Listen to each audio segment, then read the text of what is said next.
Welcome to Sleep with Facts.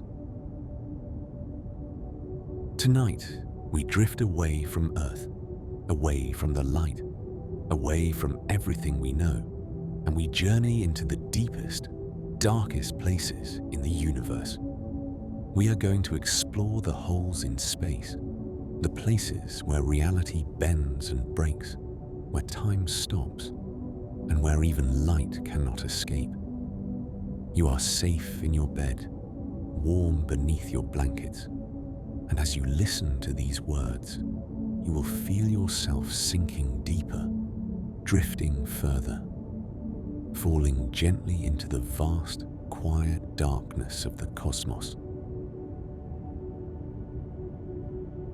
Close your eyes now and imagine yourself leaving the surface of the Earth.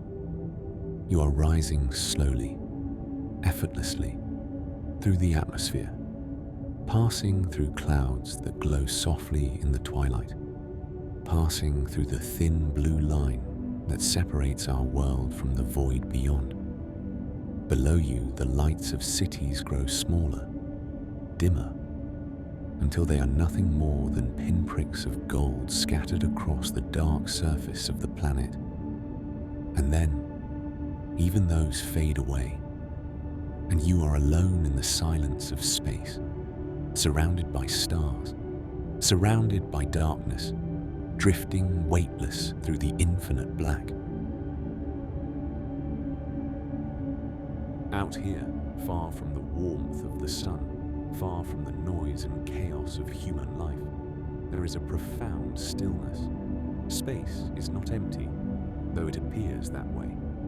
It is filled with invisible forces, with gravity and radiation, with particles moving at speeds we cannot comprehend. And yet, for all of this activity, there is silence. Sound cannot travel through the vacuum of space. There is no air to carry vibrations, no medium through which waves can propagate. And so everything that happens here, every explosion, every collision, every dying star, happens in perfect, absolute quiet. As you drift through this darkness, you become aware of something else, something that exists not as a presence but as an absence, scattered throughout the universe, hidden among the stars and galaxies. There are places where space itself seems to disappear, places where matter and light are drawn inward and consumed, never to return. These are the holes in the universe, and they come in many forms. Some are small, the remnants of dead stars, compressed down to points of infinite density. Others are vast beyond comprehension, lurking at the centers of galaxies, pulling entire solar systems into their gravitational embrace. And still others are not holes at all, but voids, regions of space so empty, so devoid of matter, that they represent a different kind of absence, a different kind of darkness. Tonight, we will explore all of these. We will journey to the edge of black holes and peer into the event horizon, the boundary beyond which nothing can escape. We will visit the great voids, the empty spaces between galaxy clusters where almost nothing exists. We will consider wormholes and white holes, theoretical constructs that may or may not be real, and we will contemplate the ultimate hole, the heat death of the universe, the final silence that awaits all things.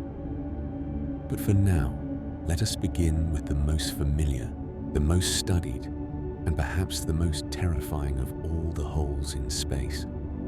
Let us begin with black holes. A black hole is not, strictly speaking, a hole at all. It is an object, a region of space where gravity has become so strong that it warps the very fabric of space-time, creating a well so deep that nothing, not even light, can climb back out. To understand how a black hole forms, we must first understand how stars die. Stars are born from clouds of gas and dust, vast nebulae that collapse under their own gravity until the pressure and temperature at their cores become high enough to ignite nuclear fusion. This fusion, the process by which hydrogen atoms are fused together to create helium, releases enormous amounts of energy, and it is this energy that holds the star up against the crushing weight of its own gravity. For millions or billions of years, a star exists in a delicate balance, with the outward pressure of fusion counteracting the inward pull of gravity. But fusion cannot last forever. Eventually, a star runs out of fuel. The hydrogen in its core is exhausted, converted entirely into helium, and when this happens, the core begins to contract. For smaller stars, like our Sun, this contraction heats the core enough to begin fusing helium into heavier elements, carbon and oxygen, and the star swells into a red giant, expanding to many times its original size before eventually shedding its outer layers and collapsing into a dense remnant called a white dwarf. But for larger stars, stars with masses many times greater than the Sun, the process does not stop there. These massive stars continue fusing heavier and heavier elements, creating layers of different materials in their cores, like the layers of an onion, until finally they produce iron. Iron is the end of the line. Fusing iron does not release energy, it consumes energy. And so, when a massive star's core fills with iron, there is nothing left to hold the star up. The core collapses in a fraction of a second, compressing matter to densities that defy imagination, and the outer layers of the star, no longer supported, fall inward at speeds approaching a significant fraction of the speed of light. When this infalling material hits the collapsed core, it rebounds, creating a shockwave that blasts outward through the star, tearing it apart in an explosion called a supernova.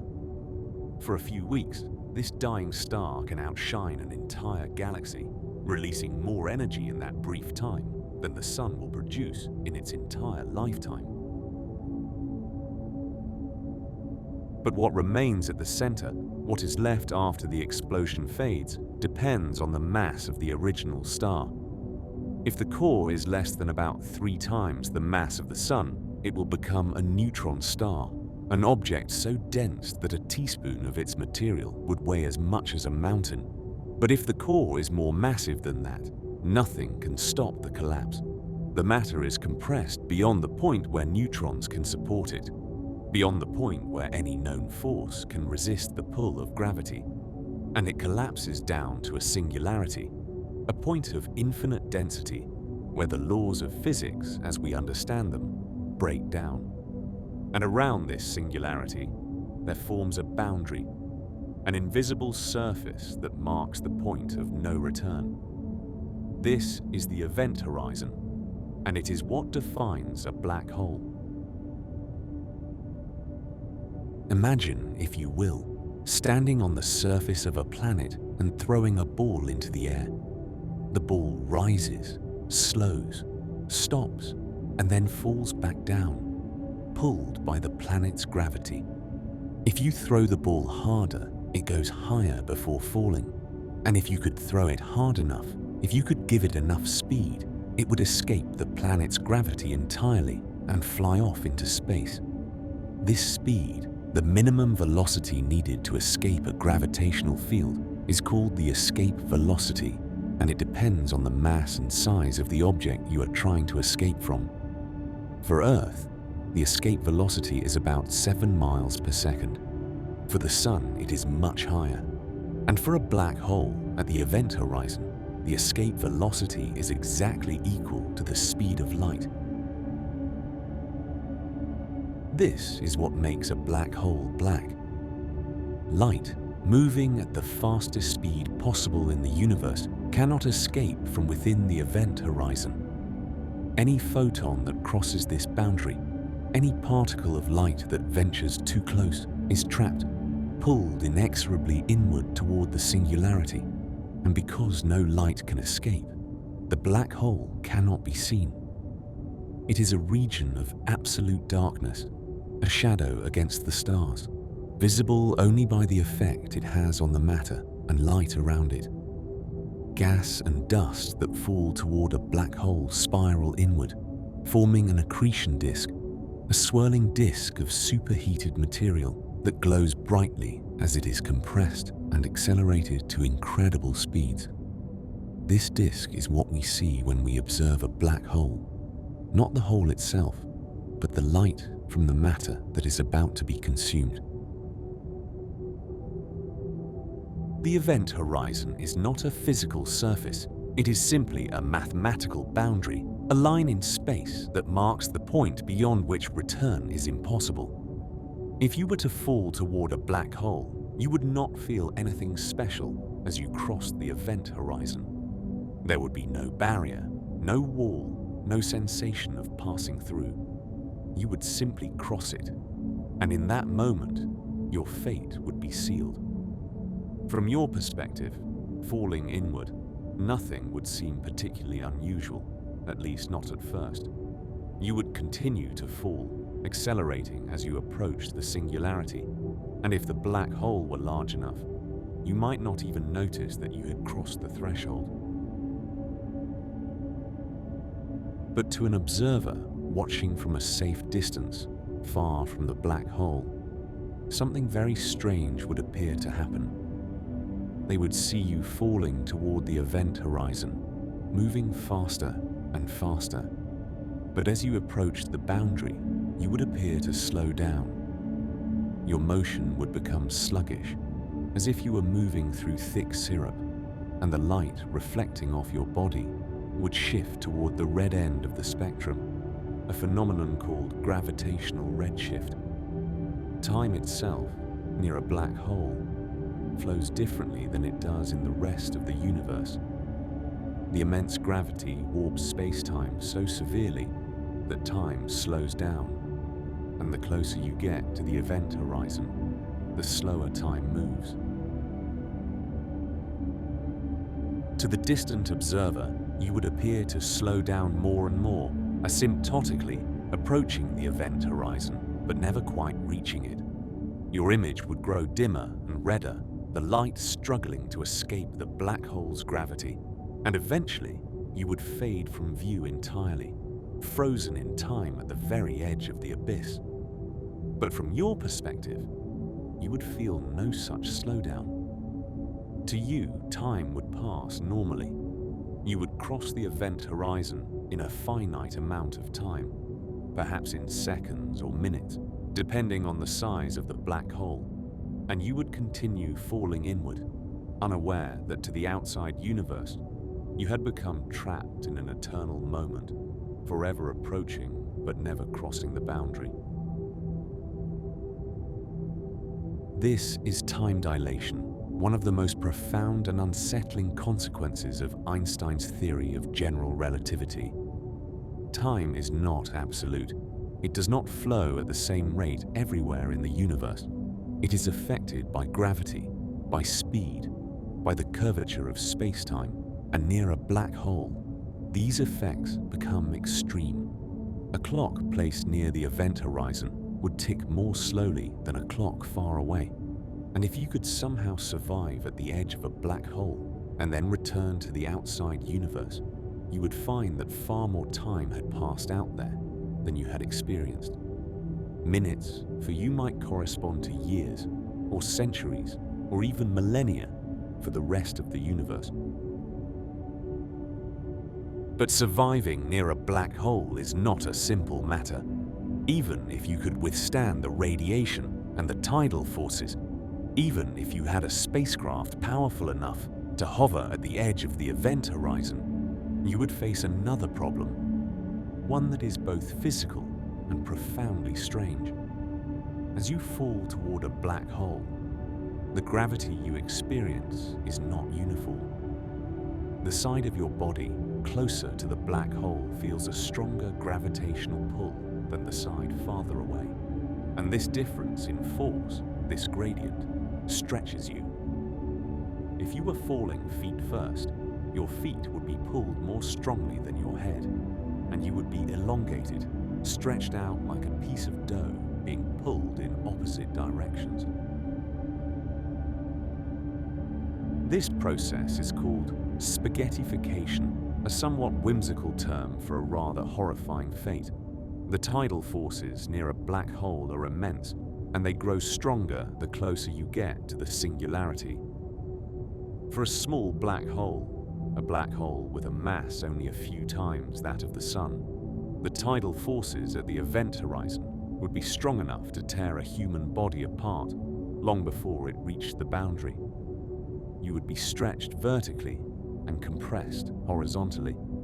Your body elongating into a thin strand, your atoms pulled apart, your very structure disintegrated. It would not be a gentle process.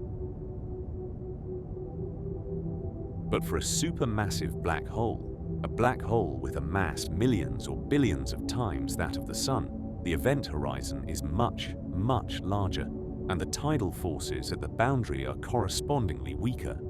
The gradient of gravity is less steep, and so you could, in theory, cross the event horizon of a supermassive black hole without being immediately torn apart. You would continue falling inward, still intact, still conscious, and you would have time to observe the strange and terrible beauty of the space around you. Above you, or perhaps in whatever direction you defined as up, you would see the stars, but they would appear distorted, compressed into a bright ring of light as the black hole's gravity bent their photons around the event horizon. Behind you, the universe you were leaving would appear to speed up, stars aging and dying in moments as time dilation warped your perception of reality. And ahead of you, in the direction of your fall, there would be only darkness. The singularity at the center of the black hole is hidden behind the event horizon, invisible, unknowable, and as you fell toward it, the tidal forces would gradually increase. Even in a supermassive black hole, even with the gentler gradient, you would eventually reach a point where the stretching became unbearable, where the difference in gravitational pull between your head and your feet exceeded the structural strength of your body. You would be pulled apart, not all at once, but gradually, inexorably, as the black hole consumed you. This is the fate of everything that crosses the event horizon. All matter, all energy, all information that falls into a black hole is drawn toward the singularity at its center, compressed and destroyed, added to the black hole's mass. And once something crosses that boundary, it is gone from the universe, as far as anyone outside can tell. It cannot send signals, cannot escape, cannot influence the world beyond the event horizon in any way except through its contribution to the black hole's gravity. It is as though it has been erased from existence, removed from the timeline of the universe, and deposited into a realm where the normal rules of physics no longer apply. The event horizon, then, is not just a boundary in space, but a boundary in time, a point beyond which the future is cut off, inaccessible to the rest of the universe. And at the center of the black hole, at the singularity, the curvature of space-time becomes infinite. Density becomes infinite. Our equations break down, producing infinities and nonsense, and we are forced to admit that we do not truly understand what happens there. The singularity is a place where our physics fails, where the laws that govern the universe as we know it cease to apply, and so we can only describe it in terms of what it is not. It is not a point in space, at least not in any conventional sense. It is not a moment in time. It is something else entirely. something for which we do not yet have the language or the mathematics to describe.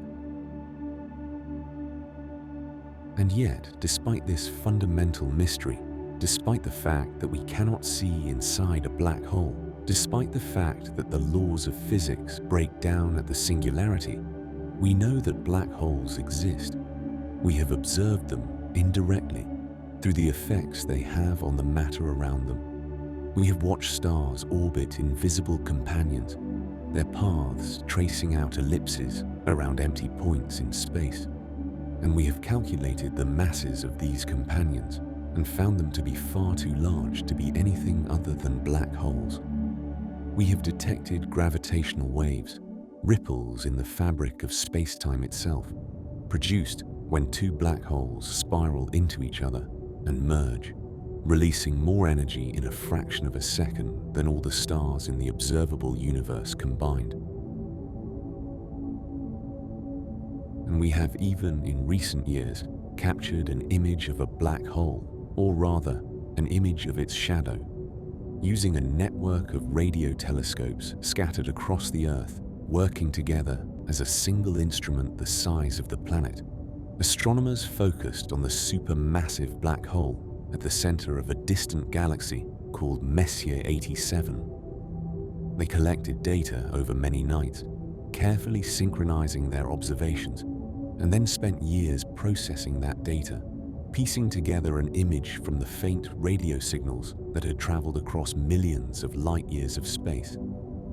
The result was a photograph, blurry and orange and ringed with light, showing the glowing accretion disk around the black hole and, at its center, a dark circle, a shadow cast by the event horizon itself. It was the first time humanity had seen the shape of a black hole, the first time we had visual confirmation that these objects, predicted by mathematics and theory for over a century, truly exist.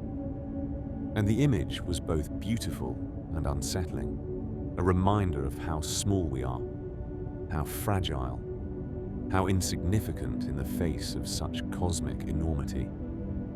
The black hole in Messier 87 has a mass more than 6 billion times that of the Sun. Its event horizon is larger than our entire solar system. And yet, from our perspective, looking across the vast gulf of space, it appears as nothing more than a small dark spot, a tiny shadow against the glow of the accretion disk. This is the nature of black holes. They are invisible, they are silent, they consume everything that comes near them, and they give nothing back. They are the ultimate expression of gravity's power, the final state of matter pushed beyond all limits, and they represent, in a very real sense, the end of everything. Not the end of the universe, not yet, but the end of any object that crosses their threshold. Once you fall into a black hole, your story is over. Your atoms are disassembled. Your information is lost, or perhaps encoded somehow on the event horizon, a question that physicists still debate. And from the perspective of the outside universe, you are frozen in time, a ghost at the edge of oblivion, forever falling, but never quite arriving. And so, as you lie here in your bed, warm and safe, drifting on the edge of sleep, imagine that feeling, that sense of falling, not into a black hole, but into rest, into stillness, into the deep, quiet darkness of sleep. Imagine time slowing down around you, the worries and thoughts of the day fading away, becoming distant and dim, like stars disappearing beyond an event horizon. You are crossing a threshold now, leaving the waking world behind. And on the other side, there is only peace, only silence, only the vast, eternal night. Let yourself fall. Let yourself drift. And know that you are safe, suspended in the quiet darkness where nothing can reach you, where time has stopped, and where the only thing that exists is the slow, steady rhythm of your breath, carrying you deeper, always deeper, into the soft, endless void of sleep. As you drift deeper into this gentle darkness, deeper into the quiet space between waking and sleep, we turn our attention now to something even larger, even more incomprehensible than the stellar black holes we have been exploring. We journey inward, not into the black hole itself, but inward through space, traveling across vast distances of emptiness toward the center of our own galaxy, toward a place where something ancient and massive waits in silence, pulling everything around it into a slow, eternal dance. Our galaxy, the Milky Way, is a spiral of stars, a rotating disk of hundreds of billions of suns, each one orbiting a common center, each one held in place by gravity. From Earth, when we look up at the night sky, in a place far from city lights, we can see a band of pale light stretching across the darkness, a river of stars that gives the galaxy its name. The ancient Greeks called it Galaxias Kyklos, the Milky Circle, and for thousands of years, humans wondered what it was, this glowing band that arced overhead. It was not until the early 20th century that astronomers discovered the truth, that we are inside a galaxy, that the Milky Way is our home, and that the pale light we see is the combined glow of countless distant stars, all of them part of the same immense structure. And at the very center of this structure, hidden behind clouds of gas and dust that block visible light, there is something that cannot be seen directly, but whose presence is undeniable. Astronomers call it Sagittarius A star, pronounced Sagittarius A star, a name that sounds clinical and precise, but that refers to something almost beyond description.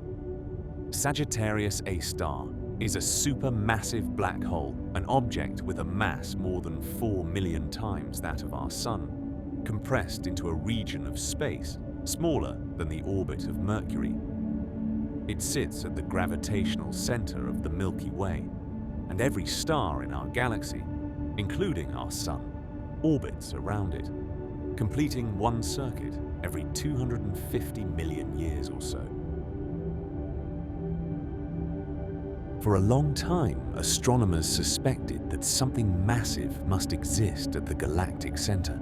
They could see stars moving in strange orbits, whipping around an invisible point at tremendous speeds, and by tracking these orbits over decades, they were able to calculate the mass of whatever was pulling those stars along. The numbers were staggering.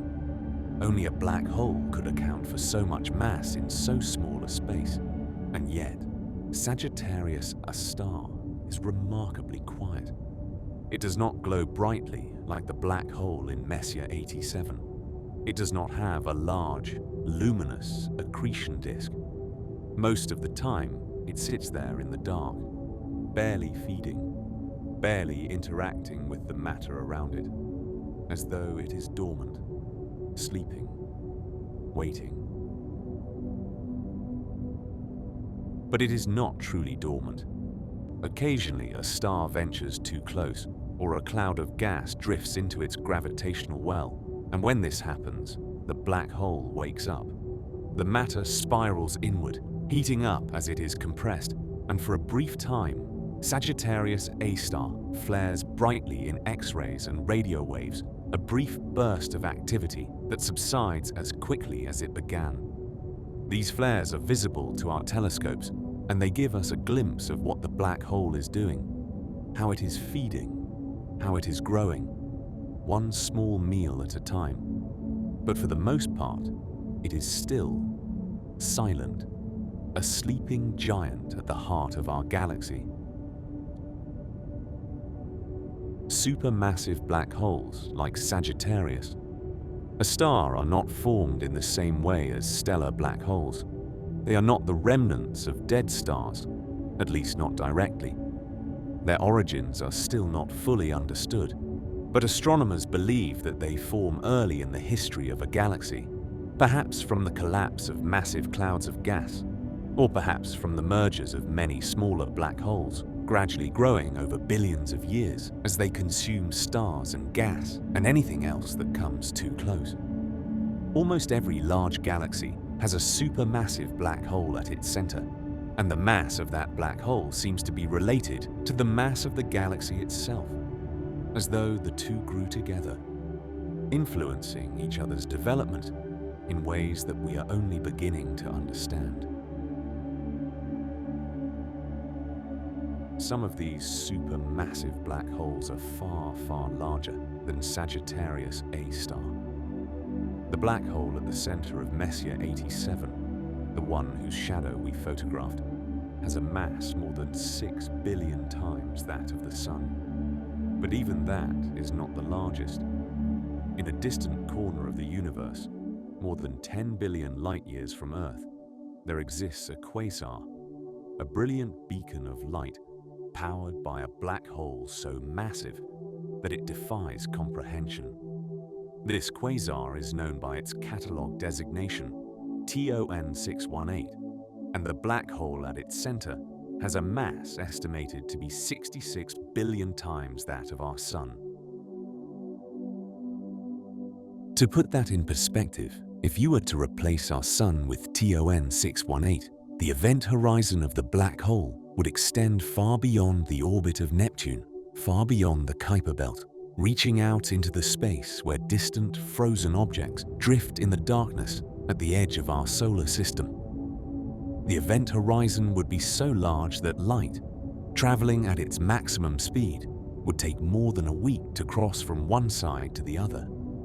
It is a black hole on a scale that is almost impossible to visualize, and yet it exists, lurking at the heart of a distant galaxy, pulling in matter at a rate of thousands of solar masses per year, glowing so brightly from the heat of its accretion disk that it outshines every star in its host galaxy combined.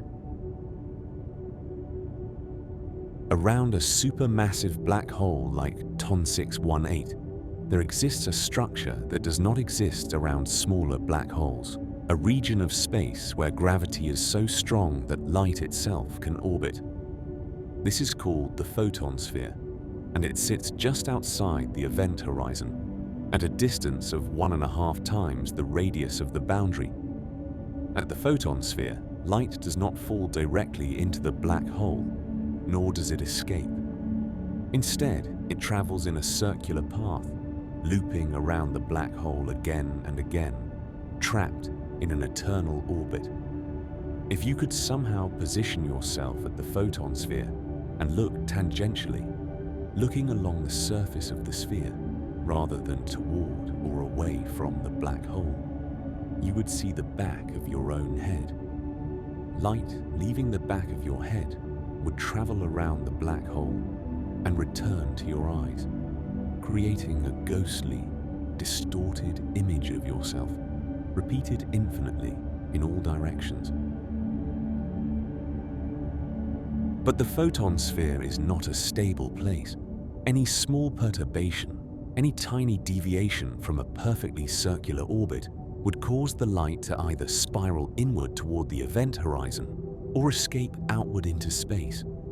It is a balance point, a knife's edge, and nothing can remain there for long. Even photons, which have no mass and are not subject to many of the forces that affect normal matter, are barely able to maintain their orbits, and most of them eventually fall in or fly away. For anything with mass, anything that cannot travel at the speed of light, the photon sphere is unreachable, a mathematical curiosity that exists only in theory, a boundary that marks the edge of the region where light can still, barely hold on. As we contemplate these immense objects, these supermassive black holes that sit at the centers of galaxies, pulling in matter and light and warping the very fabric of space-time, it is easy to focus on what they are, on the presence they represent. But the universe is not only filled with presences, it is also filled with absences, with places where there is almost nothing, where matter is so sparse that it might as well not exist at all. These are the voids, the great empty spaces between the galaxy clusters, and they represent a different kind of hole in the universe. Not a hole in space-time, but a hole in the distribution of matter itself. When astronomers map the large-scale structure of the universe, they find that galaxies are not distributed evenly through space. They cluster together, drawn by gravity into groups and superclusters. And these clusters are themselves connected by long filaments of galaxies, strands of light that stretch across hundreds of millions of light years. And between these filaments, between the clusters, there are vast regions where almost no galaxies exist, regions of darkness and emptiness that dwarf even the largest structures we can see. These are the voids, and they make up the majority of the volume of the universe. One of the largest known voids is called the Boötes Void, named after the constellation in whose direction it lies when viewed from Earth. The Boötes Void is a roughly spherical region of space about 330 million light-years in diameter, and within this enormous volume, there are only a handful of galaxies. In a normal region of space of this size, you would expect to find tens of thousands of galaxies, but in the Boötes Void, there are perhaps only 60, scattered like lonely islands in an ocean of darkness. The void was discovered in 1981 by astronomers conducting a survey of galaxy redshifts, and when they plotted their data, they found a region where galaxies simply stopped appearing, a blank spot on the map that seemed to go on and on. At first, some wondered if the void might be some kind of observational error, a flaw in the data or a trick of the telescope, but subsequent surveys confirmed it. The Boötes Void is real, and it is empty, or nearly so. The few galaxies that do exist within it are mostly small and dim, as though they are struggling to survive in the isolation, cut off from the gravitational interactions that usually drive galaxy formation and evolution. The void itself is not truly empty in an absolute sense. There is still dark matter there, the invisible substance that makes up most of the mass of the universe, and there is still a faint, diffuse gas, hydrogen and helium, left over from the Big Bang. But compared to the rest of the universe, compared to the dense clusters and filaments, the Boötes Void is a desert, a wasteland, a place where almost nothing happens. And it is not alone. Across the universe, there are many such voids, some even larger than the Boötes Void, and together they form a kind of cosmic foam, a structure where matter is concentrated in thin shells and filaments surrounding vast bubbles of emptiness. One of the most intriguing of these voids is not defined by the absence of galaxies, but by the absence of something even more fundamental. This is the Eridanus supervoid, and it is associated with one of the greatest mysteries in cosmology, a mystery that has puzzled scientists for decades.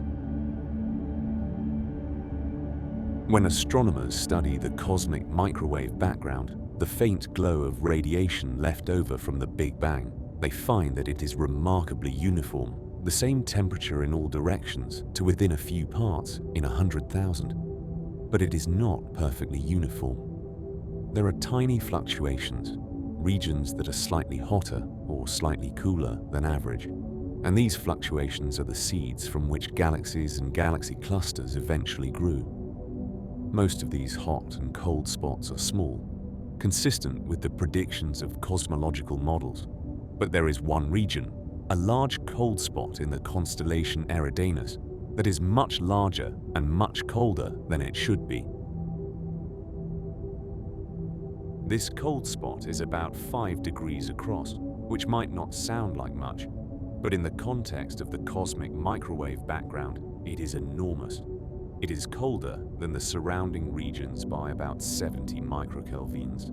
A tiny difference in absolute terms, but statistically significant, and no one is quite sure why it exists. One possible explanation is that there is a supervoid in that direction, a region of space even emptier than the Boötes Void, so empty that it affects the temperature of the microwave background radiation passing through it.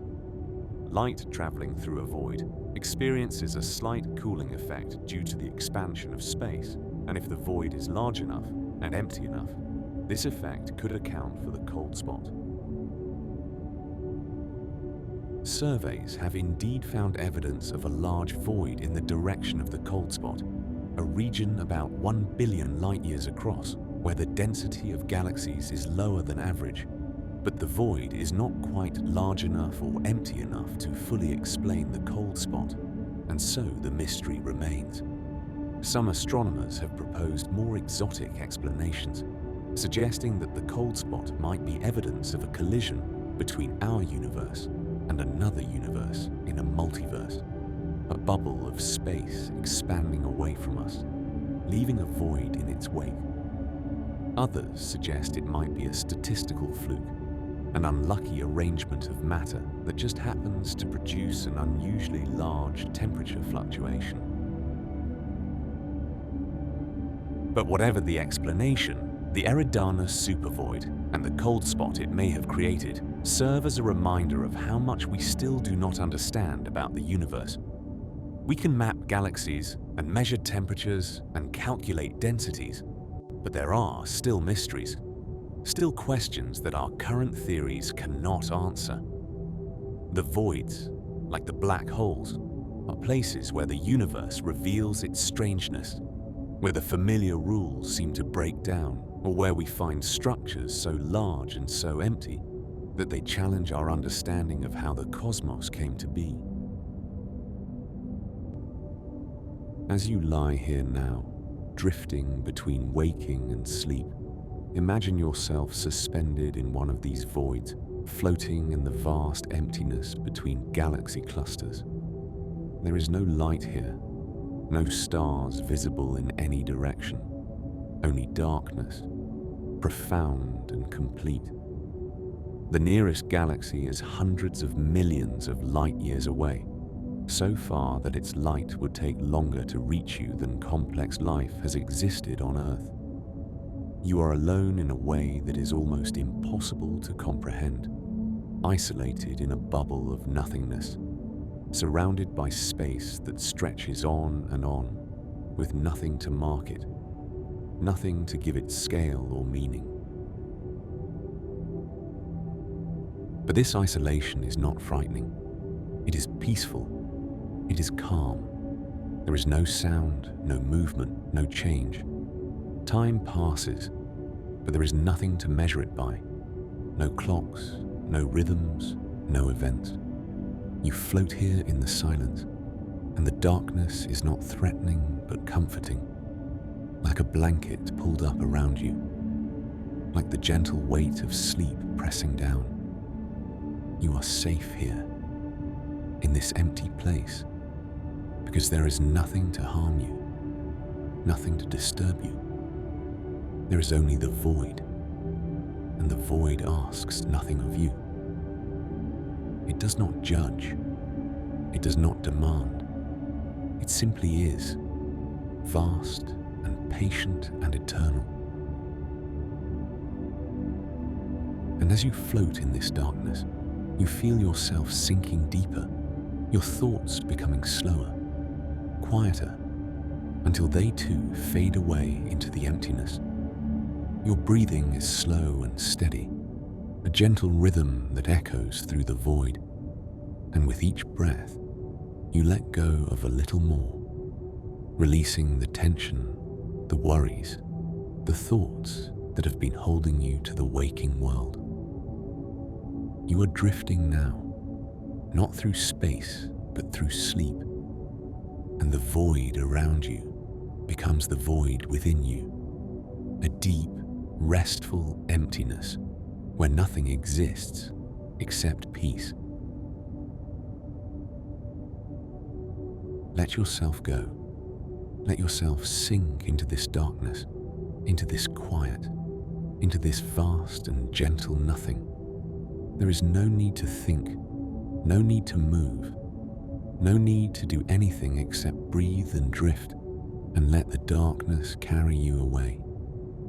You are safe. You are still. And in this stillness, in this silence, you will find rest, deep and complete, in the heart of the void. As you continue to drift through this peaceful darkness, suspended in the quiet emptiness of the void, we turn our attention now to something even stranger, even more mysterious than the black holes and voids we have explored so far. We are about to venture into the realm of theory, into places that may or may not exist, structures that are predicted by mathematics but have never been observed, bridges and tunnels through space-time that stretch the imagination and challenge everything we think we know about the nature of reality. Einstein's theory of general relativity, the theory that describes how gravity warps space-time and how matter and energy move through that warped space, is filled with solutions, mathematical descriptions of different possible universes, different configurations of mass and energy that could, in principle, exist. Some of these solutions describe the universe we live in, with its galaxies and stars and expanding space. Others describe black holes, regions where space-time curves so severely that nothing can escape. But there are other solutions, stranger solutions, that describe structures we have never seen. And one of the most famous of these is the wormhole. A wormhole, also called an Einstein-Rosen bridge, is a theoretical tunnel through space-time, a shortcut that connects two distant points in the universe, or perhaps even two different universes entirely. Imagine space-time not as a flat plane, but as a fabric that can be bent and folded.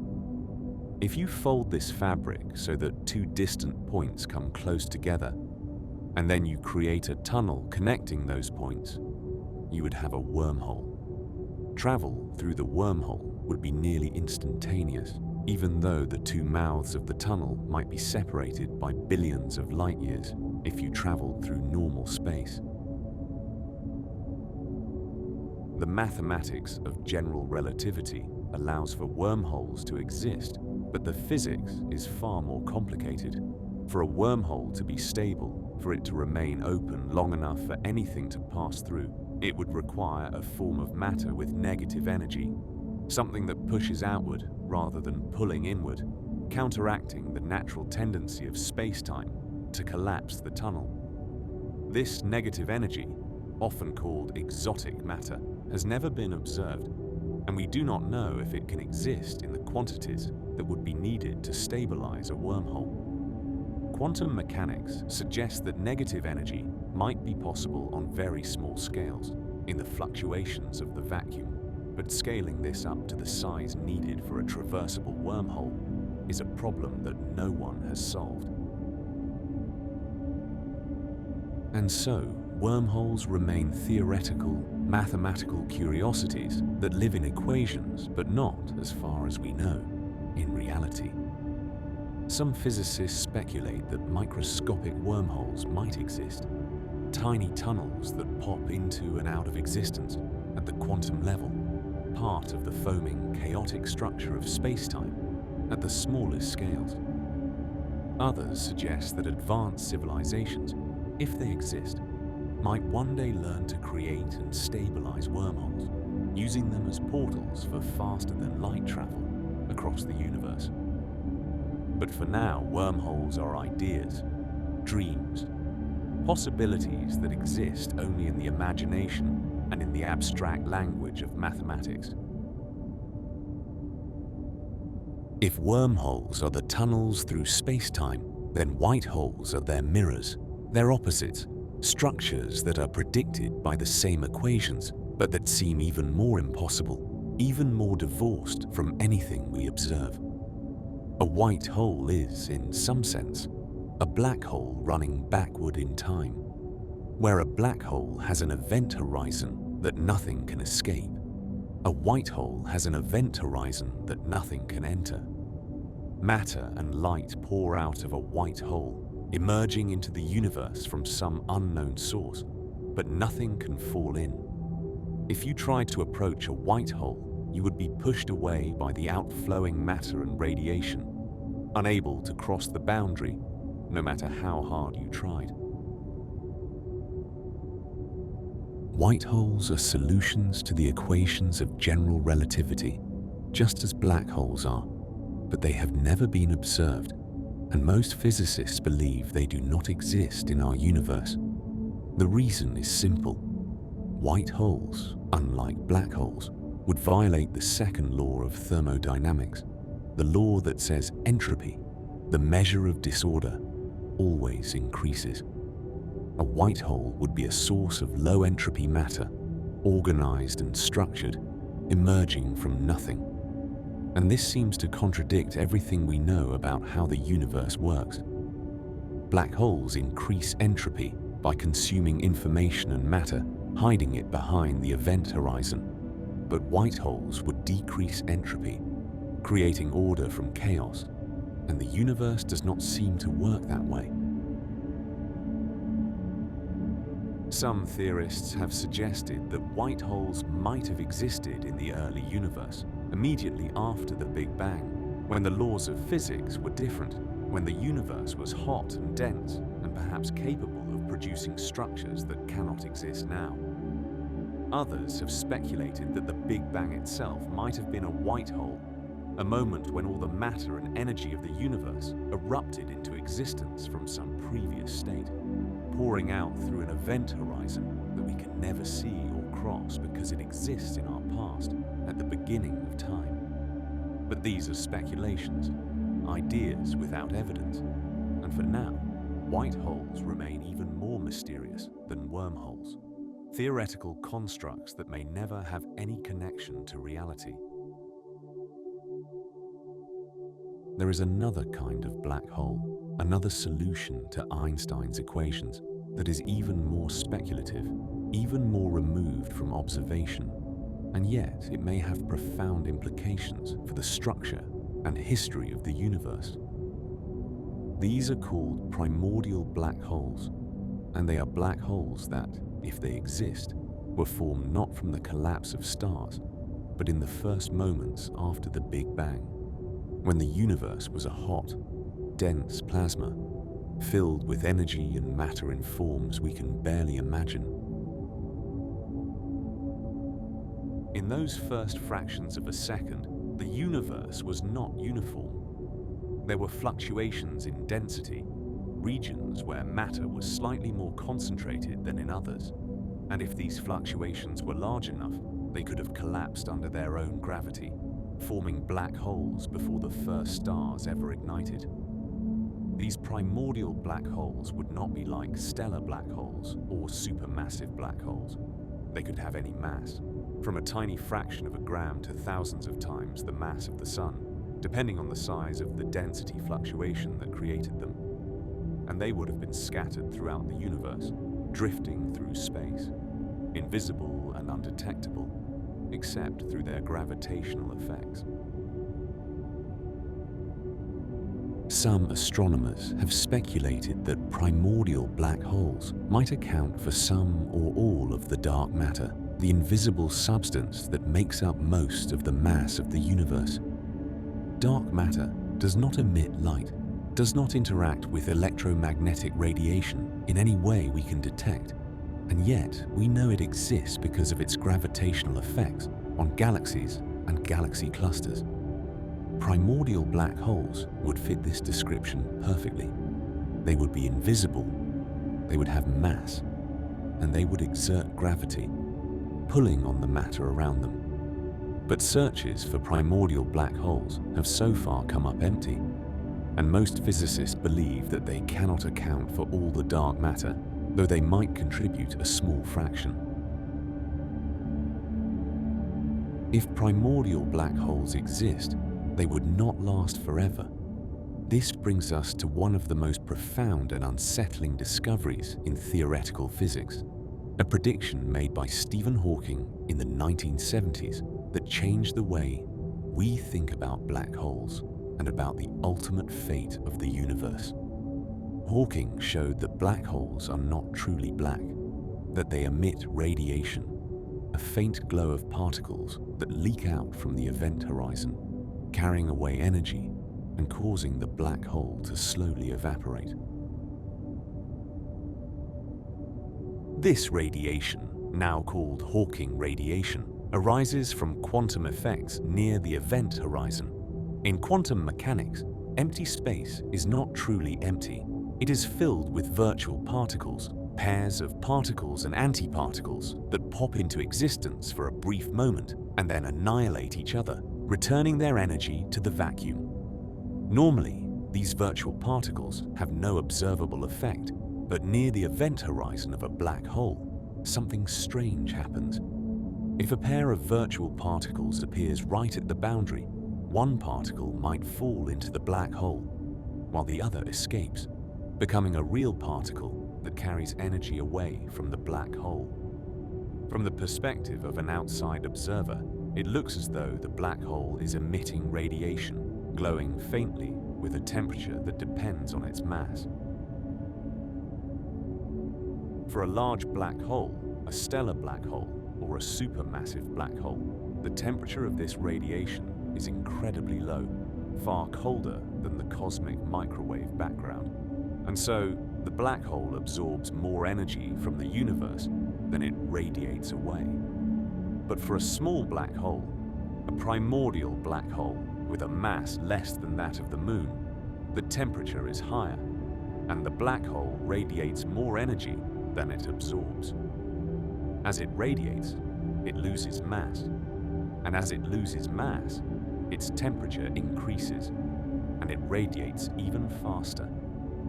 The process accelerates, running away until finally, in the last moments of the black hole's life, it explodes in a burst of radiation, releasing all its remaining energy in a flash of light and particles.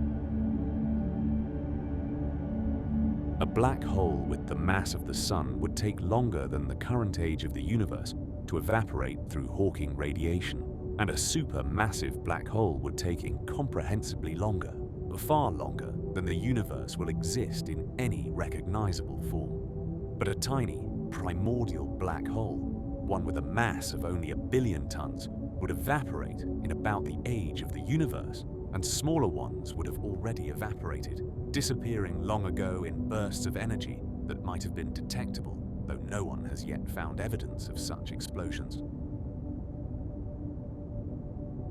Hawking radiation is one of the few places where quantum mechanics and general relativity intersect, where the strange rules of the quantum world have visible effects on the large-scale structure of space-time, and it points toward a deeper theory, a theory of quantum gravity that would unite these two pillars of modern physics. But for now, that theory remains elusive, and Hawking radiation remains a prediction supported by mathematics but never directly observed, another piece of the puzzle that makes up our understanding of black holes and the universe they inhabit.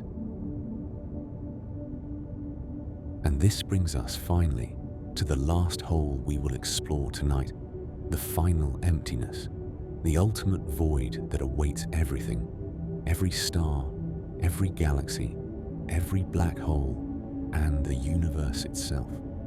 This is not a hole in space, but a hole in time, the end of all processes, the cessation of all change, the moment when the universe reaches a state from which nothing can evolve, nothing can happen, nothing can exist except in the most abstract, diffuse sense.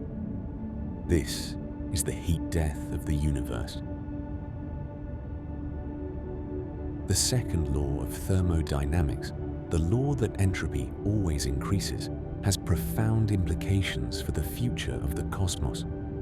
Entropy is a measure of disorder, of the number of ways a system can be arranged, and in any closed system, entropy tends to increase over time. Energy spreads out, becomes more evenly distributed, and as it does, the ability to do work, to create change, diminishes. A hot object cools down. A cold object warms up. Eventually, everything reaches the same temperature. And when that happens, no more energy can flow, no more work can be done, and the system reaches equilibrium, a state of maximum entropy. The universe is a closed system, or at least we think it is, and so it too is subject to the second law.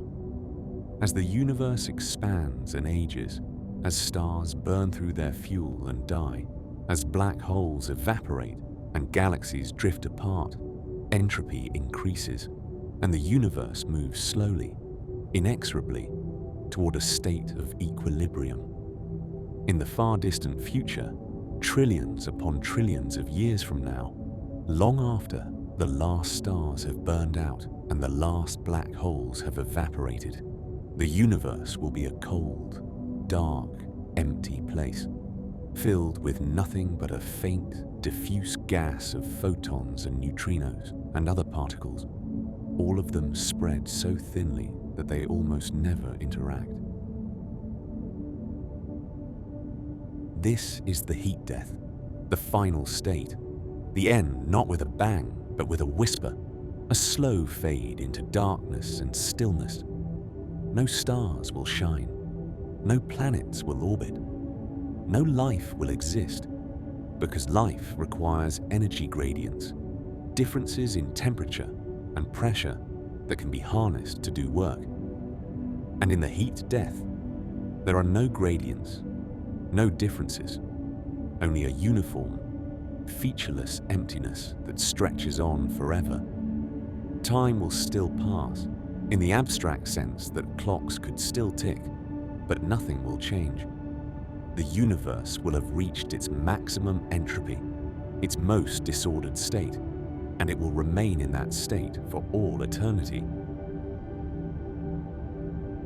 Some physicists speculate that even this is not truly the end, that quantum fluctuations might, over unimaginably long timescales, create temporary pockets of lower entropy, brief islands of order in the sea of chaos, and perhaps, in one of those fluctuations, a new universe might be born, a new Big Bang erupting from the quantum foam. But these are speculations, extrapolations based on theories we do not fully understand, and the timescales involved are so vast that they lose all meaning. A trillion years is a number we can write down, but we cannot truly comprehend it, and the time required for a quantum fluctuation to create a new universe is far, far longer even than that. And so, the heat death remains the most likely fate of the universe. The final hole, not a hole in space, but a hole in time. A moment beyond which nothing can happen. Nothing can exist except in the most minimal, abstract way. It is the ultimate emptiness, the final silence, the end of everything we know and everything we can imagine. And yet, there is something peaceful about it, something almost comforting in the idea that the universe, after all its violence and chaos, after all its stars and explosions and collisions, will one day simply rest, settling into a state of perfect, eternal stillness.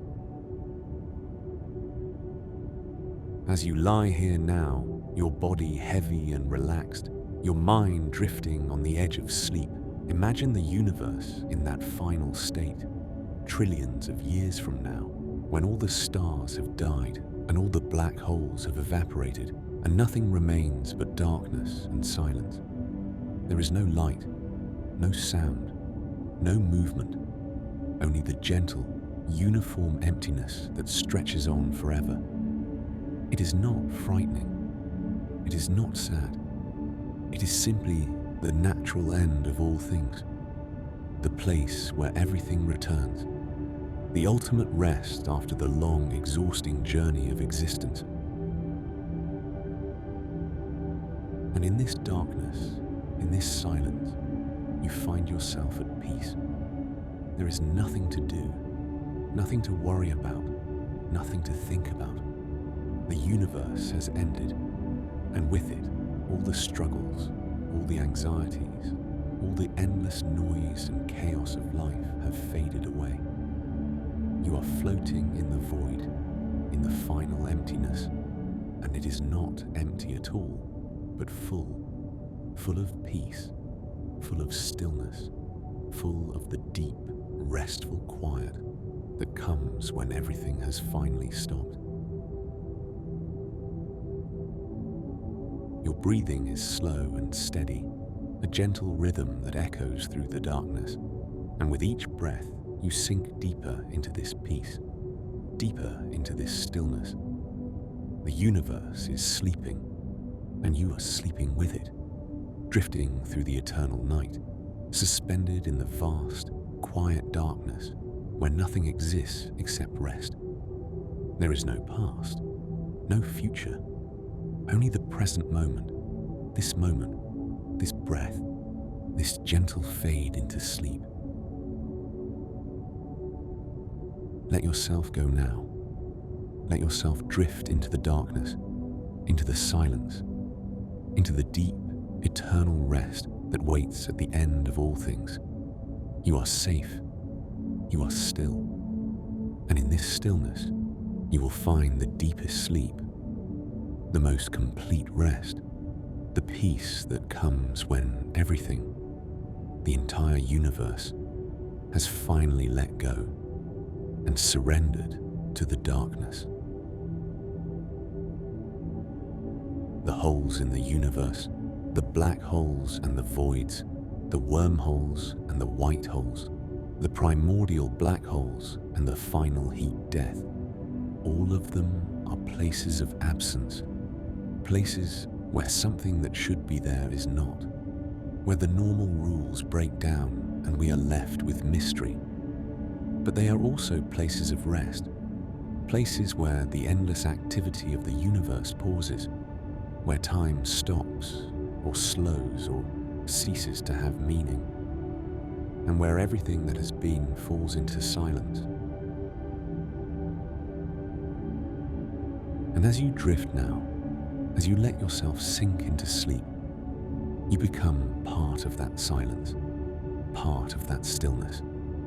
You are not falling into a black hole or floating in a void. You are simply resting, letting go, allowing yourself to be carried away by the gentle current of sleep. And in that current, you will find peace, deep and complete, the peace of the universe itself, sleeping in the darkness, dreaming in the silence, resting at last after the long, long journey through space and time.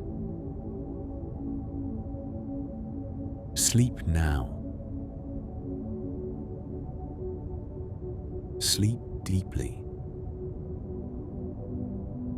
And let the darkness of the universe carry you away into dreams, into rest, into the soft, eternal quiet where nothing exists except peace. The universe sleeps, and you sleep with it. Good night.